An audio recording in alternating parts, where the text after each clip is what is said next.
এপিসোডের শুরুতে নোয়ান সবকিছু গুছিয়ে ফ্রিমোর বাসা থেকে চলে যায়। একটু পরে ফ্রিমো এসে নোয়ানকে বাসায় খুঁজে না পেয়ে মন খারাপ করতে থাকে। পরে সে তাকে সব জায়গায় খুঁজতে থাকে, কিন্তু সে এবার তাকে খুঁজে পায় না। এদিকে পার্টি শেষে জিয়াই ট্যাক্সির জন্য রাস্তায় দাঁড়িয়ে থাকে। ঠিক তখনই সেখানে ড্রাইভার সেজে ইয়ন এসে জিয়াইকে লিফট দিতে চায়। জিয়াইয়ের তখন মনে পড়ে ইয়ন তো কিছুক্ষণ আগে ওয়েটারের কাজ করতেছিল আর এখন ড্রাইভার। এটা ভেবে সে চিৎকার করতে থাকে, কারণ সে ইয়নকে কিডন্যাপার মনে করে। ইয়ন তখন তাকে বোঝাতে থাকে সে কিডন্যাপার নয়, সে একজন অনাথ ছেলে। টাকার জন্য তাকে পার্ট টাইম জব করতে হয়।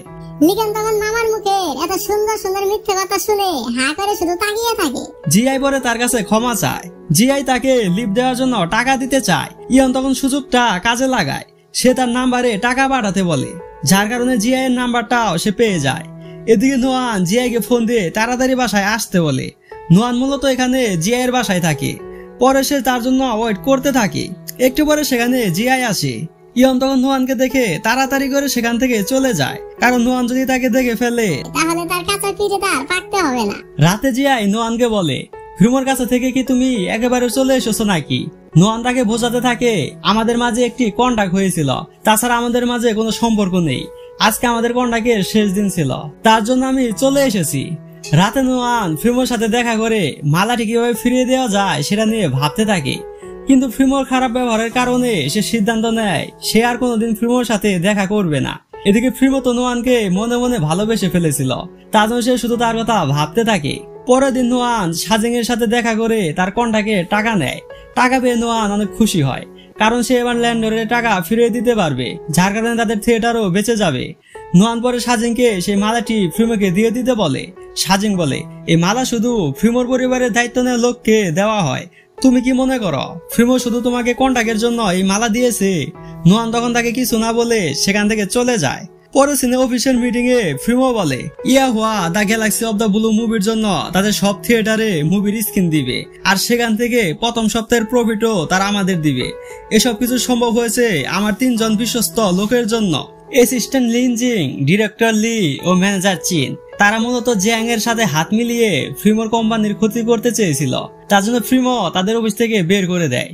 একটু পরে সাজিং এসে সেই মালাটি ফ্রিমোকে দিয়ে যায়। ফ্রিমো ভেবেছিল মালাটি ফেরত দেওয়ার জন্য হয়তো নোয়ান আসবে, কিন্তু তার মনের আশা মনেই থেকে যায়। এদিকে মন খারাপ করে নোয়ান ফ্রিমোর সাথে কাটানোর মুহূর্তের কথা ভাবতে থাকে। ফ্রিমো ইয়নের কাছে তার মন খারাপের কথা বলতে থাকে। ইয়ন বলে নোয়ান জিয়াইয়ের বাসায় আছে। ফ্রিমো তখন তাকে একদিনের ছুটি দিয়ে দেয়, যাতে সে নোয়ানের খোঁজ খবর তাকে এনে দিতে পারে। পরে সে একটি পার্লারে যায়, যেখানে জিয়াই তার চুলের স্টাইল করার জন্য আসে। একটু পরে সেখানে তার কাছে ইয়ন যায়। এরপর জিয়াই তার এখানে আসার কথা জানতে চাইলে ইয়ন বলে পার্ট টাইম জব। এরপর সে কথার ছলে জানতে পারে যে ফ্রিমোর সাথে নোয়ানের কন্টাক্ট ছিল। কন্টাক্ট শেষ হওয়ার পর থেকে নোয়ান অন্যমনস্ক হয়ে থাকে। ইয়ন তখন আস্তে আস্তে সব ইনফরমেশন নিতে থাকে। একটু পরে বেচারার হাত কেটে যায়। জিয়াই যেন সেটা দেখতে না পায়, তার জন্য সে বলে তোমার কাজ শেষ। এদিকে হান হুই নোয়ান ও ফ্রিমোর ব্রেকআপ হওয়ার কথা শুনে অনেক খুশি হয়। পরে সিনে ইয়ন নোয়ানের ব্যাপারে ফ্রিমোকে সব বলতে থাকে। ইয়ন বলে আমি জীবনে কোনো মেয়ের জন্য কিছু করিনি, কিন্তু শুধু তোর জন্য আমার হাত কেটেছে। ফ্রিমো বলে গার্লফ্রেন্ডের থেকে বড় সম্পর্ক হচ্ছে বন্ধুত্বের সম্পর্ক। তুই বন্ধুর জন্য করেছিস, প্রয়োজনে আরো করবি, আমি তোর পাশে আছি। পরে সিনে রাতে নোয়ান ক্লান্ত হয়ে জিয়াইয়ের সাথে কথা বলতে থাকে। নোয়ান টাকার জন্য অনেক জায়গায় অডিশন দিয়েছে। জিয়াই তখন রাতে নোয়ানের ফোন দিয়ে অ্যানিং কোম্পানির সাথে কাজ করার জন্য মেল পাঠায়। ফ্রিমোর সেটা শুনে অনেক খুশি হয়। পরে সে নোয়ানের সাথে দেখা করে এস লেভেল আর্টিস্টের কন্ট্রাক্টে সাইন করাতে চায়। এস লেভেল কন্ট্রাক্ট হচ্ছে অ্যানিং কোম্পানির টপ আর্টিস্টের কন্ট্রাক্ট, কিন্তু নোয়ান বলে আমি অ্যানিং কে কোনো মেল পাঠাইনি, এটা জিআই পাঠিয়েছে। পরে সে সবকিছুর জন্য ক্ষমা চেয়ে সেখান থেকে চলে যায়, কারণ সে ফ্রিমোর সাথে যোগাযোগ রাখতে চায় না। ফ্রিমো ছেড়ে দেওয়ার পাত্র না, সে তখন একটি বড় ধামাকা করার জন্য রেডি হতে থাকে। এদিকে নোয়ান তার বাসায় যেতে লিফটের কাছে যায়। তখন সেখানে ফ্রিমোকে দেখে সে ভাবতে থাকে ফ্রিমো হয়তো তার কাছে ক্ষমা চাইতে এসেছে, কিন্তু না। ফ্রিমো বলে আমি তোমার পাশে রুম ভাড়া নিয়েছি, তার জন্য আজকে থেকে আমি তোমার প্রতিবেশী। এটা বলে সে চলে যায়। নোয়ান তখন ভাবতে থাকে এটা কিভাবে সম্ভব। পরে সে বাসায় গিয়ে আবার শক খেয়ে যায়, কারণ সে জিআই এর সাথে ইয়নকে দেখতে পায়। ইয়ন নোয়ানের হাতে পায়ে ধরে তার ব্যাপারে জিআইকে বলতে না করে। নোয়ান পরে খাবার খাওয়ার সময় ইয়নকে অ্যাটাক করে মজা করতে থাকে। ইয়ন বেচারা তখন মুখ বুজে সব সহ্য করে। একটু পরে ফ্রিমো এসে নোয়ানকে বলে মাঝরাতে বন্ধুদের সাথে ড্রিঙ্ক কেন করতেছ? নোয়ান তার কথার পাত্তা না দিয়ে সেখান থেকে চলে যায়। এটা দেখে রাগে ফ্রিমোর শয়তানি মাথায় দুষ্টু বুদ্ধি ঘোরপাক খেতে থাকে। পরে সে ইয়নকে ফোন দিয়ে তার রুমে আসতে বলে। ইয়ন তখন নোয়ানের বাসা থেকে তাড়াতাড়ি করে ফ্রিমোর বাসায় যায়। ফ্রিমো তাকে যেভাবেই হোক এখানে এখনই পার্টির ব্যবস্থা করতে বলে। ইয়ন পরে পার্টিতে অনেক লোককে জোর করে টাকার লোভ দেখিয়ে নিয়ে আসে। ইয়ন হিপ হপ সং বাজিয়ে রোবোটিক ডান্স করে ও তাদের নাচতে বলে, কিন্তু তারা ইয়নের সাথে নাচে না। আসলে ইয়ন তাদের যে গান প্রয়োজন সেটা বাজায়নি।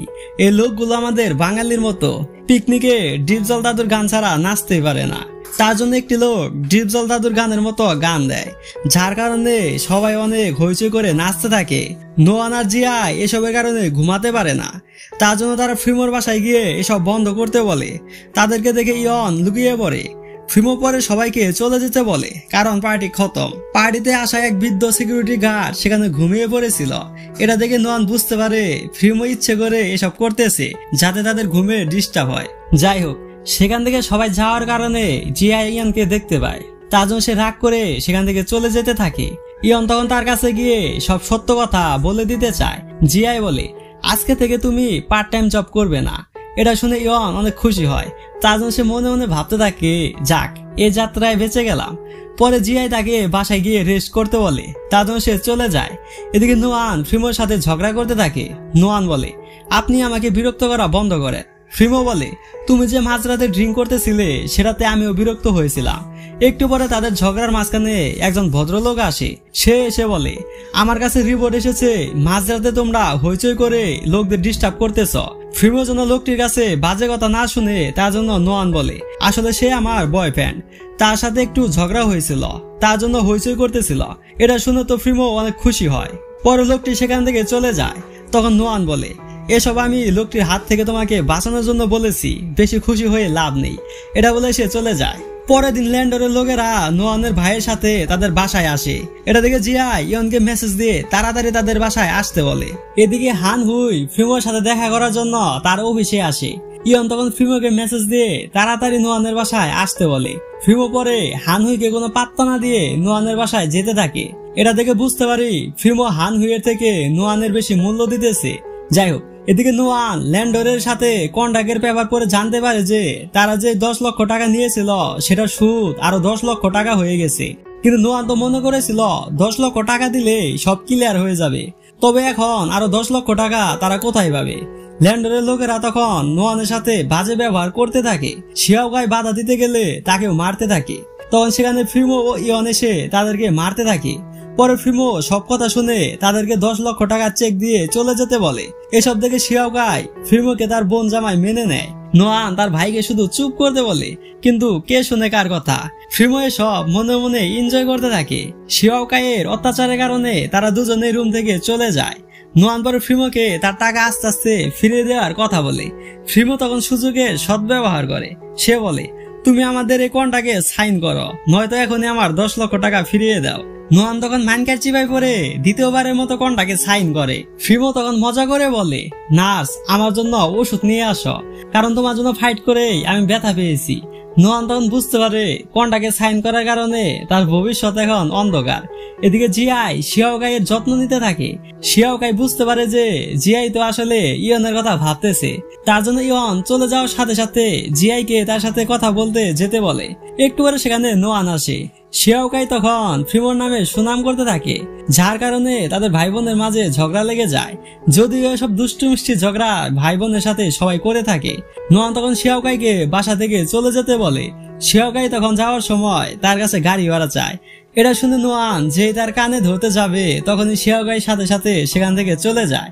পরের দিন সকালে সাজিং নোয়ানকে ফোনে বলে, তুমি এনিং এর এস লেভেল আর্টিস্টে সাইন করেছো, তার জন্য তোমাকে 24 ঘন্টায় আমাদের সাথে অ্যাক্টিভ থাকতে হবে। অফিসে লেট করে আসলে ফাইন দিতে হবে। এটা শুনে নোয়ান তাড়াতাড়ি করে অফিসে যাওয়ার জন্য বের হয়। পরে নোয়ান অফিসে 5 মিনিট আগে আসে। ফ্রিমো তখন সেখানে এসে বলে, এস লেভেল আর্টিস্ট 15 মিনিটের আগে অফিসে আসে, সে অনুযায়ী তুমি লেট করে এসেছ, তার জন্য তোমার হাফ ডে ডিউটি টাকা কেটে নেওয়া হবে।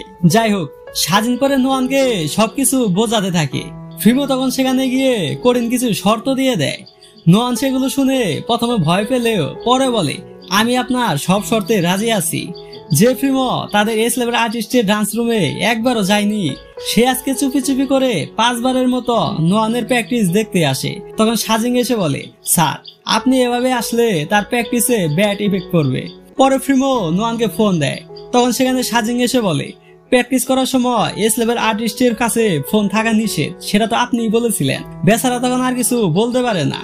রাতে ডিউটি শেষ করে ফ্রিমো নোয়ানের জন্য অপেক্ষা করতে থাকে, কিন্তু নোয়ান তার সাথে যেতে চায় না। পরে সে সাইকেল চালিয়ে যেতে থাকে। সারাদিন অনেক পরিশ্রম হওয়ার কারণে নোয়ান ক্লান্ত হয়ে সবাই বিশ্রাম নেওয়ার জন্য বসে। তখনই ফ্রিমোর অত্যাচার শুরু হয়।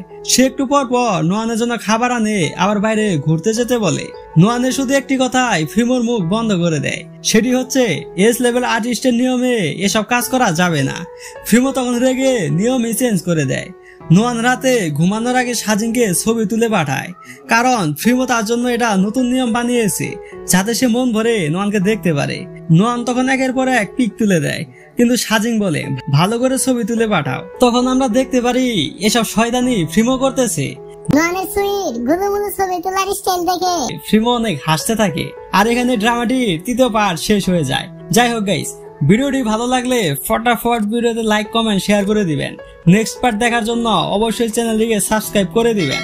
আপনার মূল্যবান সময় দিয়ে ভিডিওটি দেখার জন্য ধন্যবাদ।